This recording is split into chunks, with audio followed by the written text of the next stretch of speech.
olhos nus eu vi a presença de um demônio se materializando na minha frente. E eu estava sóbrio. Né? Duvido. Como é que é um demônio? Pois é, a ideia que nós temos de demônio, né, é chifre, escamas, né, rabinho, rabo, fogo, né, saindo pelos orifícios, né, o diabo todo vermelhão, né, saindo da sauna, assim. Que erótico. Pois é, né? Então, mas não, né, é um ser que parece... Aqui aparecia para mim, o Abraxas, que apareceu para mim algumas vezes, ele tinha um formato semelhante, tá? Semelhante. Não consigo descrever isso aí em poucas palavras. Você tem filho, você deve ter assistido Como Treinar o Seu Dragão. Sabe o Banguela? Então, mais ou menos parecido com o Banguela. Parecido com o Banguela. Mas tinha um olhar assim... Né? O olhar que pegava era um olhar muito profundo, era como se não tivesse olhos, era como se fosse um buraco, né? Fosse um buraco que te hipnotizava aquilo ali, né? Porra, e você tu não sentia ficou com cagaço quando tu viu pela primeira vez, não? Não, eu fiquei orgulhoso porque ele atendeu meu pedido, né? Porque eu invoquei, cara, fiz a invocação. Chamou o cara, meu? Eu fiz a invocação, né? E ele veio. Então, quer dizer, eu me senti muito orgulhoso. Dá pra tu fazer a invocação e ele não vir? Porque ele não tá afim?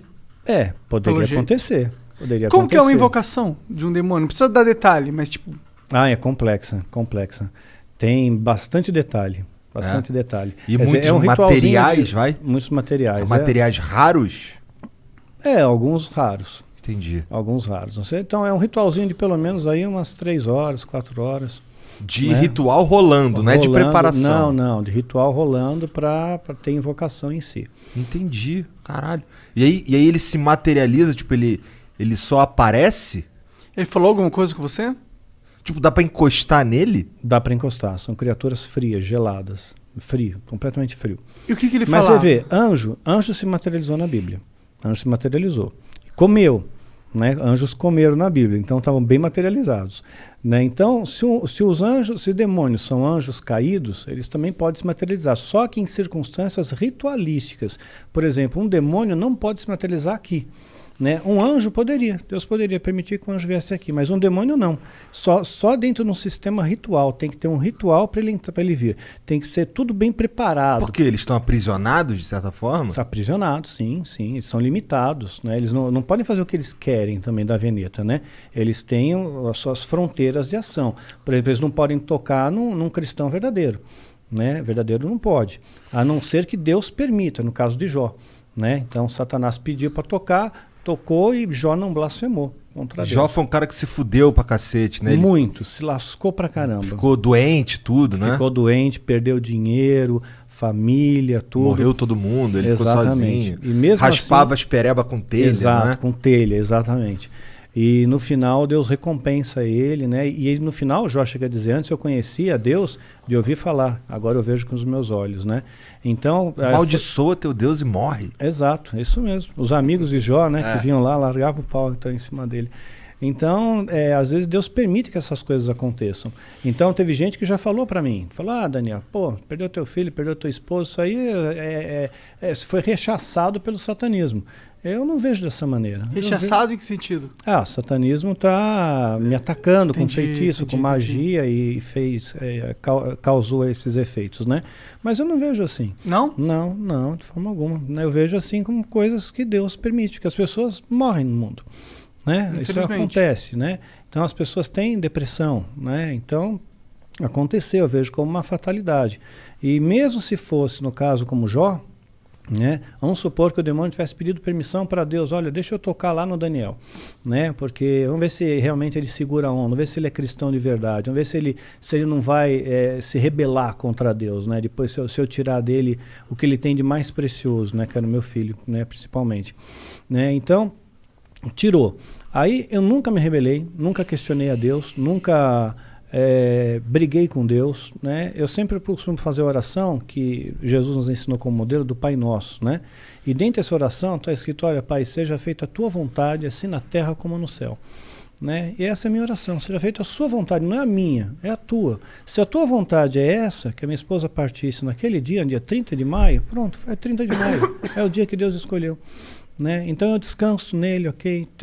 E tudo tem que ter um propósito, porque eu escapei da morte 2 vezes, né? Então por 2 vezes escapei da morte. Então, olha, eu diria que 3, se contar da vez que reagiu a arma lá do cara. Se contar nessa 3, porque ali 2 vezes, né? Então, assim que eu vi a morte de perto, né? Você sente o cheiro da morte de perto, né?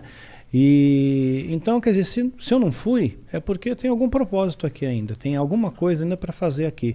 E quando terminar esse propósito, aí Deus me leva. Era alguma coisa ligada a esse assunto de satanismo e tal, que tu quase morreu, ou não tinha nada a ver? Não. Teve uma das ocasiões, por exemplo, foi no ano passado, né? Eu estava foi dia 30 de novembro do ano passado, ia entrar dezembro foi o mês que meu filho partiu, né, dia 22 de dezembro, então eu estava muito angustiado com aquele negócio, poxa, eu vou entrar dezembro, mais um Natal, mais um final de ano, aí eu tomei um monte de comprimido para dormir, eu só queria dormir, eu não quis matar, né, meu interesse não era morrer, só que eu acabei aspirando, e tive uma pneumonia aspirativa e entrei em coma profundo, né? Caralho! Pois é, fiquei 22 horas em coma profundo, entubado, acordei entubado no hospital, caralho. assim, então ali você foi dormir na tua cama e acordou entubado? Acordei entubado. E é muito horrível, meu, você acordar com um tubo na boca. Deve ser, cara. Deve ser assustador em primeiro lugar. Indescritível. Porque até o momento eu acho que você estava só dormindo.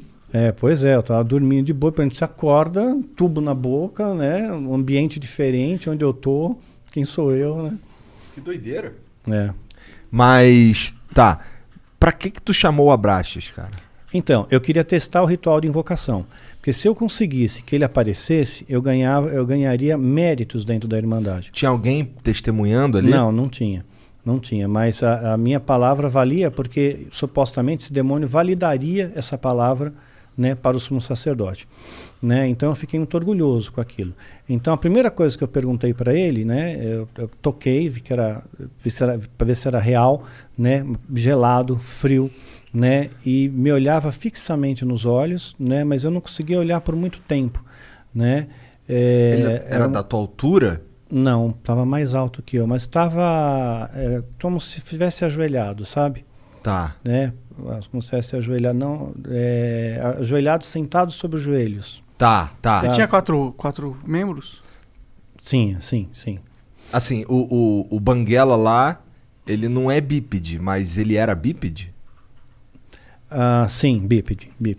Entendi. Né? Sim, tinha pernas, braços, né? Sentou, né? Forte, braceletes que pareciam braceletes de ouro, era dobrado, né? Não sei se de ouro de verdade, não. Tá. Né? Dá para morder assim, tipo assim. É para valer, né? E a única coisa que eu perguntei foi se os animais eles iam para o céu, né? Perguntei, os animais vão para o céu? Né? Porque eu tinha essa preocupação, será que os animais vão para o inferno? O animal é bonzinho, ele não pode ir para o inferno. Então eles estão todos no céu, né? Eu só fiz essa pergunta, né? Sei lá, uma pergunta besta, né? Que veio na minha cabeça. Interessante a pergunta até. Mas eu fiquei no vácuo, eu não tomei resposta nenhuma e ele desapareceu. E olha lá, ele, porra, tu me chamou pra isso, meu irmão? Caralho! Vai te tomar no cu, porra! Eu queria a porra da tua alma, não quero. Eu sou um quiz aqui, eu sou o dicionário Aurélio da divindade, porra. Porra, mas em alguma outra oportunidade tu ouviu a voz dele? Eu vi a voz de outra entidade. Quem? Né, do Astaroth. Quem é Astaroth? Né? É a Astaroth. Né? É uma outra entidade que se manifestou dentro do ritual coletivo, dentro mais pessoas fazendo parte do ritual. Devia ter por volta de umas 200 pessoas. Caralho! No ritual. Físico? Presencial? Presencial, sim. Presencial. E todo mundo viu a mesma coisa? Zoom, não era pelo Zoom. Ritual, e todo mundo viu a mesma coisa? Todos viram a mesma coisa. Porque todos olhavam na mesma direção. Isso é loucura. Né? Eu também cheguei a ponderar isso. Né? Eu vi e eu notei que todos olhavam na mesma direção, né? E falou numa voz imponente, né? Falou algumas coisinhas ali. Caralho. Você sabe o que você lembra? Eu lembro, mas eu vou dar spoiler, porque tem gente maluca que vai querer ser satanista e vai quebrar a cara. Foda-se. Porque ele falou uns bagulho maneiro? Não, ele pegou, disse alguma coisa, como que vocês são da família, são bem-vindos. Entendi. Eu protejo vocês são filhos da sombra, né? Então, isso, na verdade, é assustador pra caralho. Tô fora demais. Eu não quero ser filho de sombra nenhuma, mano. E essa ideia de ser filho da sombra te dá uma sensação de proteção. Porque quem está na sombra, imagina que você está na sombra. Você está escondido. Você vê todo mundo que está na luz. Mas quem está na luz não vê quem está na sombra. Então você está camuflado no mundo, né? Então você é filho das sombras também. E aí todo mundo curtia. Mas ele falava mexia a boca e falava, ou ele falava na cabeça? Não, mexia a boca e falava, né, sem microfone, né, não tinha acústica para microfone, assim, não tinha equipamento. Mas era uma voz foda. Era uma voz, sim. É grossona? Grave, bem grave. Bem grave. Caralho, cara, que porra é essa, cara? Tu é maluco de se meter nessas coisas, cara.